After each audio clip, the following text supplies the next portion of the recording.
Pemirsa, kita memasuki kabar nang penambayan. Pelaksanaan pemberlakuan pembatasan kegiatan masyarakat level 4 di Banjarmasin sebagai aktivitas warga dibatasi, baik jumlah maupun waktunya. Akibatnya pusat pembelanjaan modern Nangkaya Mall terpaksa merumahkan karyawannya. Pemerintah kota pun akan memenuhi kesejahteraan mereka yang telah dirumahkan perusahaan, yaitu memberikan bantuan sosial.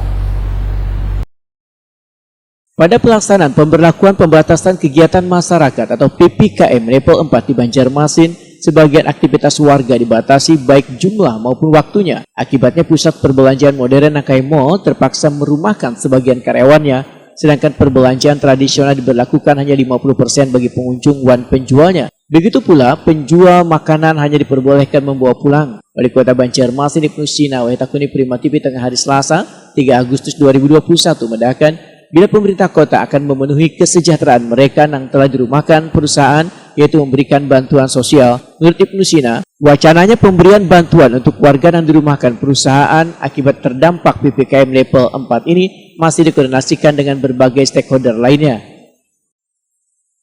Yang diinventarisir kan, PHK tadi, kemudian datanya kan di dinas kepersaudaraan tenaga kerja.